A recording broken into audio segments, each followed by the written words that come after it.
Hola, ¿cómo estás? Bienvenida, bienvenido una vez más a nuestro espacio de reflexión con cafecito. Trae tu bebida apapachadora favorita y acompáñame a esta sesión de cafeterapia.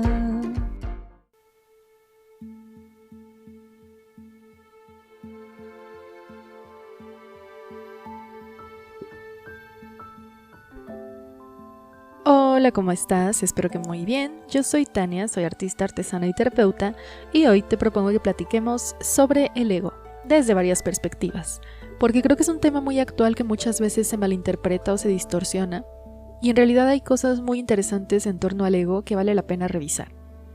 Vamos a comenzar por ver qué es el ego. Ego significa yo, en latín.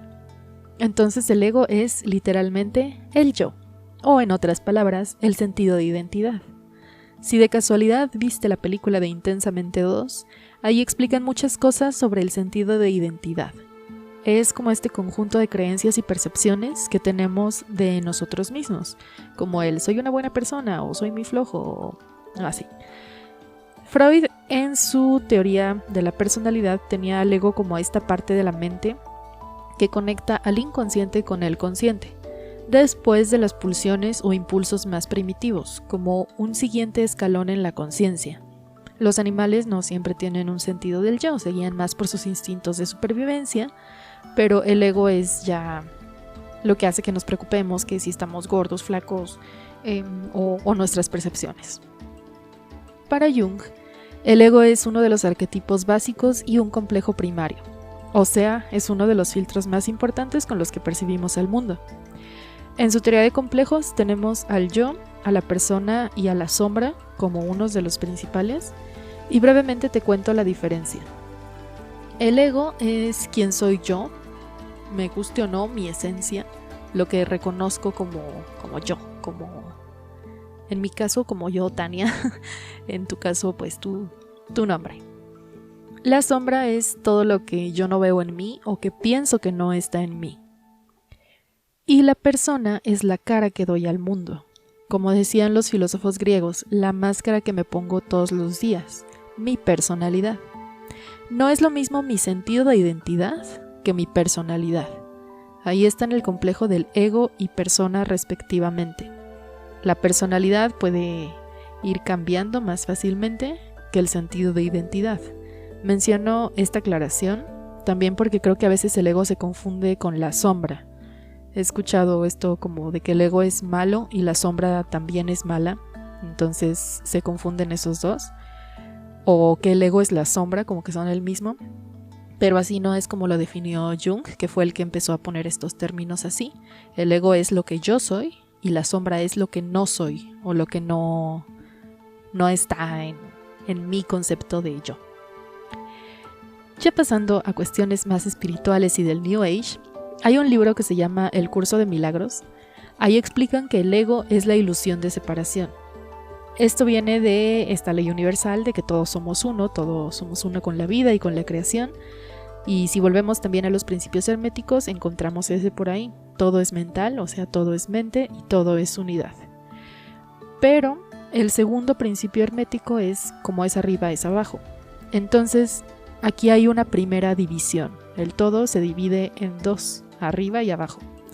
Y más adelante, en el cuarto principio de la polaridad, dice que cada parte tiene sus polos. Entonces se divide en cuatro. El arriba tiene su polo positivo o negativo y el abajo también. Y así, el universo se va dividiendo, se va fragmentando, así como una célula cuando se crea un bebé. Más o menos, el principio de creación es universal, o sea, es el mismo en lo micro, la célula, que en lo macro, el universo. Y creo que de aquí viene una de las distorsiones importantes, porque se habla esto de que el ego es egoísta y quiere ver todo por separado, como tú eres tú, yo soy yo y somos distintos, pero la fragmentación es una parte importante del proceso de evolución del universo y de la psique. En ese libro lo ponen como que el ego es muy malo y el ego es el origen de todos los males porque es lo que nos lleva a la separación. Y sí nos lleva a la separación, pero también a la definición. Y con eso, a la capacidad de tener una percepción única de la vida y una experiencia humana inigualable. De ahí que no hay dos humanos iguales en esta vida, todos vivimos el ego de una manera distinta, todos experimentamos el mundo desde nuestra propia visión y creo que eso está muy mágico. Además de que la fragmentación, hay un episodio que se llama así y ahí cuento un poco más sobre ese tema, pero es muy importante también para nuestros procesos. Pero bueno, ¿alguna vez has escuchado que se tiene que fortalecer el ego? Yo la verdad tiene poco que lo empecé a escuchar y es que fortalecer el ego es fortalecer el sentido de identidad propia. Creo que con toda esta onda de espiritualidad más pop, sí se difunde mucho de las enseñanzas y eso está padre, pero no se profundiza mucho. Y por eso hay distorsiones a veces, porque está por ahí esta idea de que lo que tenemos que hacer es limpiar karma y vibrar alto para salir de la rueda del samsara y ya no seguir reencarnando en la vida. Y te dicen que lo que hay que hacer es trascender el ego, no olvidar al ego, dejarlo más allá. Pero es que para trascender el ego hay que atravesarlo, hay que vivirlo. Para llegar a la meta hay que recorrer el camino, no eliminar el camino, ni negarlo, ni destruirlo, ni fingir que no existe, simplemente caminarlo. Hay un riesgo importante en esta idea de que tenemos que deshacernos del ego, porque ¿qué pasa si te quedas sin un sentido de identidad? Volviendo a la película de Intensamente 2, ¿qué le pasa a Riley? Le dio una crisis de ansiedad por no saber quién era. Y como no sabía quién era, no sabía con base en qué principios actuar. Se olvidó de sus valores, de sus amigas, de todo lo que era importante para ella. ¿Y qué pasa hoy en día con la ansiedad? Es bien común, ¿no? Todos hemos tenido ya alguna crisis de ansiedad por ahí. Precisamente porque está esta narrativa de que para tener buena salud espiritual o ser buena persona, la solución es quitar el ego. Entonces le quitamos importancia a nuestras necesidades porque nos dicen que eso es ser egoísta y le quitamos importancia a nuestros deseos porque eso es ser narcisista y sin darnos cuenta nos vamos perdiendo. Y al no hacer caso a nuestros deseos y necesidades, nuestros valores empiezan a disolver porque justamente esas cosas pierden valor para nosotros. Junto con ese ego que se va debilitando, los valores y todo lo que nosotros pensamos de nosotros mismos se va debilitando. Y entonces tenemos muy mala autoestima. Necesitamos que alguien más nos diga qué hacer y cómo pensar, porque ya no tenemos esta estructura interna que nos diferencia de los demás. Y es peligroso porque hay algo que se llama pensamiento sectario, que es algo típico en las sectas y otros grupos que terminan siendo nocivos. Se destruye el ego, el sentido de identidad de las personas. Ya no eres tú por tu nombre, sino todos se visten igual, con una túnica de algún color, y todos hacen lo mismo, todos tienen lo mismo. De ahí esta... esto va a estar polémico, puede ser, pero estas ideas socialistas tienen un poquito de eso, o sea, no al nivel de secta.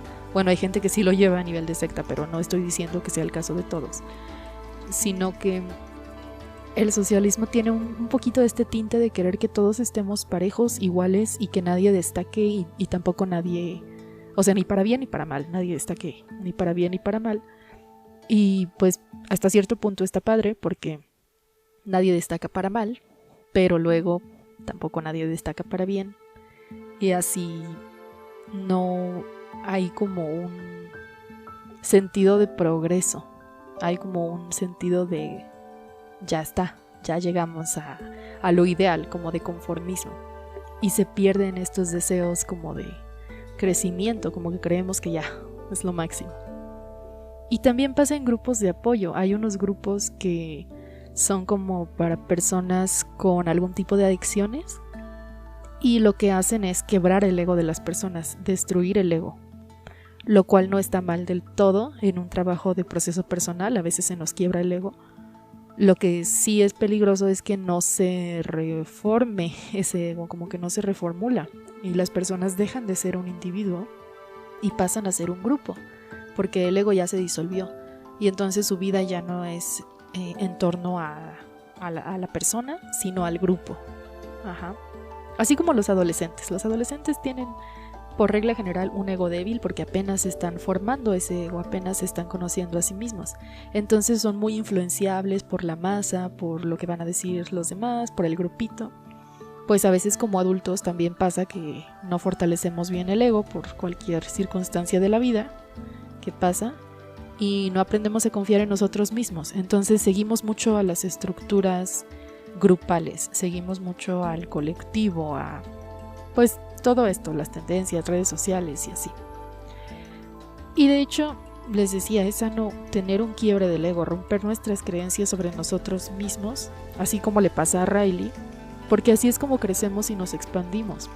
Pero a veces pasa que realmente no tenemos un ego que romper, como que no lo terminamos de formular bien en la adolescencia, porque pues no sé, la vida es así, sí, no todo es ideal. Entonces a veces no tenemos un ego fuerte. Cuando llega el golpe de la vida, no nada más se quiebra el ego, sino que se quiebran cosas más profundas. Y por eso tenemos ahora este problema de salud mental tan grande, esta epidemia de salud mental, porque en general como población tenemos un ego muy débil. Andamos en busca de un guía que nos diga pues qué está bien y qué está mal y cómo pensar en este nuevo mundo que ya está tan distinto a lo que nos enseñaban en nuestra familia, nuestros abuelos y papás. Entonces, como no tenemos esa guía, o más bien la guía que nos dieron nuestros papás y abuelos se quedó un poquito obsoleta en cuanto a la tecnología, pues vamos ahí con las tendencias de redes sociales y nuestro influencer de conveniencia, el que le guste a cada quien, pues vamos siguiendo esa filosofía de vida. Y luego cuando viene un golpe de la vida, no tenemos un sentido de identidad lo suficientemente fuerte para que nos duela pero no nos afecte. Aquí es cuando llegan problemas como la depresión y la ansiedad, y en realidad muchos trastornos de personalidad tienen aquí su origen, porque no se construye un sentido de identidad fuerte y sano, y entonces si alguien llega y nos dice es que tú eres así, tú haces esto, tú eres conformista, tú eres, no sé, póngale cualquier objetivo, pasa que luego le creemos y nos cuesta más trabajo formar una autoestima sana, porque el amor propio tiene sus bases en un ego fuerte, o sea, un sano sentido de identidad. Y este episodio se me ocurrió porque últimamente he estado leyendo a Tolkien, el del Señor de los Anillos, y varias historias de él. Y es bien interesante porque él expone muchos principios de salud mental en esa obra, así es que voy a aprovechar la ocasión para pasarte un chismecito. Y es que Tolkien participó en la Primera Guerra Mundial, vivió en la misma época que Jung, y cuentan que escribió su obra maestra al mismo tiempo que Jung escribió el Libro Rojo. Entonces algo se removió ahí fuertemente en el inconsciente colectivo con la Primera Guerra Mundial, que empezaron a surgir estas ideas de trabajar más por la salud mental, no solo en los hospitales, sino a través del arte. Las Crónicas de Narnia es otra historia que se escribió por estas fechas. Había muchas personas tratando de hablar sobre valores y principios de la humanidad, porque en Primera Guerra Mundial, pues evidentemente había una crisis no solo de salud mental, sino de todo en general, de principios, valores, de qué pasa cuando tienes que luchar para salvar a tu familia y de quién, y pues de ahí viene mucho de nuestro trauma colectivo que nos ha traído hasta donde estamos ahora, y se perdió una muy buena base de la estructura social. A fin de cuentas, lo que nos ayuda a tener un ego fuerte son las demás personas, las relaciones en las que crecemos. Si tú creces en una familia o en una sociedad estable, es más fácil poder aceptarte con todo y tus errores y fallas. Si tienes un grupo de apoyo, si tienes un lugar seguro a donde volver cuando sabes que ya la regaste y empiezas a tener estos malos pensamientos de ti mismo, o empiezas a tener un concepto errado de lo que tú eres. Otra vez pasa lo de Riley en Intensamente. De hecho, ahí en la película al final son sus amigas las que le ayudan a aceptar sus errores y le dicen que aún así la siguen queriendo, y ya se le pasan los ataques de ansiedad. Le dicen que aún así ellas van a seguir siendo sus amigas. Y bueno, este es el dichoso proceso de individuación del que hablaba Jung. Hay una frase que dice: nosotros pensamos que somos personas aprendiendo a relacionarnos, que somos individuos aprendiendo a relacionarnos, pero en realidad somos relaciones aprendiendo a individuarnos. Pues crecemos en un contexto social, crecemos siendo hijo de, hija de, o hermano de, hermana de, y nos toca ir con el tiempo formando nuestro sentido del yo. Y gran parte de eso pues justo es la adolescencia, por eso aquí experimentamos mucho con la vida y con los límites, porque estamos intentando descubrirnos, definirnos como personas, que si soy homosexual, que si soy heterosexual, que si me gustan los perros, los gatos, qué tipo de música, encontrar a qué grupos pertenecemos, a cuáles no, qué valoramos en nuestra vida, todo eso, cuál es nuestro estilo personal, qué ropa me gusta ponerme. En fin, muchas cosas de nuestra persona van cambiando, de nuestra personalidad, pero cuando el cambio es más profundo llega a nuestro sentido de identidad. Y como el sentido de identidad son los cimientos de nuestra persona, de nuestra vida, cuando hay un cambio en el sentido del yo, hay una crisis. Por eso los adolescentes entran en crisis y en la mediana edad, la segunda adolescencia, también hay otra crisis. Ahí nos volvemos a cuestionar nuestro sentido de identidad, ya no para insertarnos en una sociedad, ya no para ver qué vamos a hacer, sino para seguir diferenciándonos de ella, para seguir encontrándonos a nosotros mismos, porque esa es una necesidad humana. Entonces pareciera que toda esta plática de el ego y fortalecer el ego se contrapone a las enseñanzas espirituales de trascender el ego. Pero en realidad no mucho. El ser humano no es algo estático. No somos como una escultura que haces y así se queda para siempre. Somos más bien como una casa que se puede expandir y remodelar y deconstruir y construir.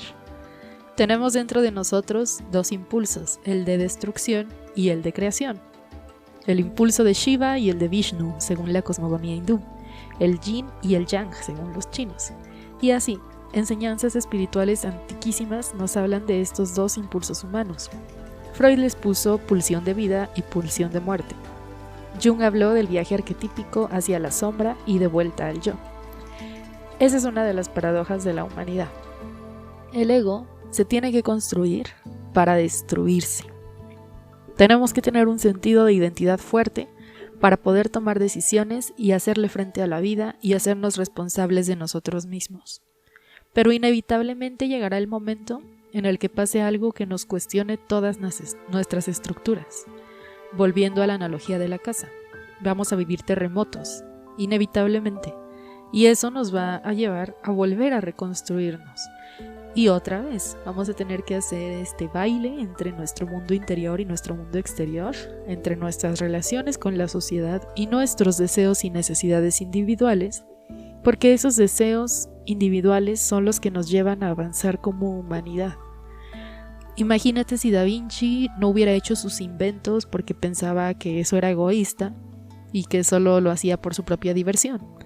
O sea, seguramente sí pensó en la humanidad mientras lo hacía, pero dudo mucho que hiciera todo ese trabajo maravilloso si no le hubiera gustado. Él hacía cosas que disfrutaba en su individualidad y de ahí inevitablemente contribuyó a la humanidad.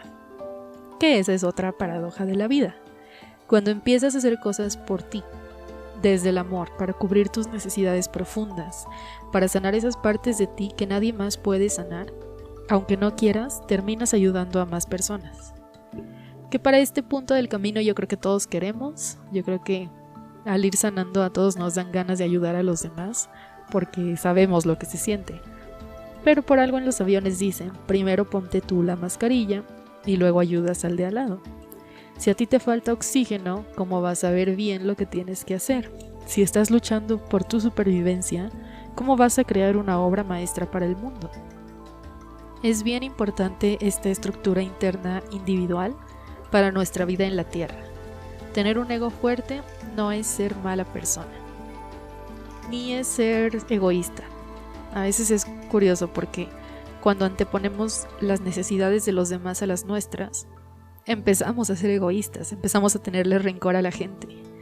A mí me pasó una vez con una expareja que yo siempre estaba muy dispuesta a hacer lo que él quería y nunca hablé de lo que yo quería o yo buscaba, y terminé después de poquito tiempo muy enojada con él porque nunca hacíamos lo que yo quería. Pero no lo hacíamos porque yo no me atrevía a expresar mis necesidades por miedo a ser egoísta. Creo que eso es algo que también pasa mucho. como todos odiamos a los narcisistas y egoístas, no queremos ser así. No queremos poner primero nuestras necesidades.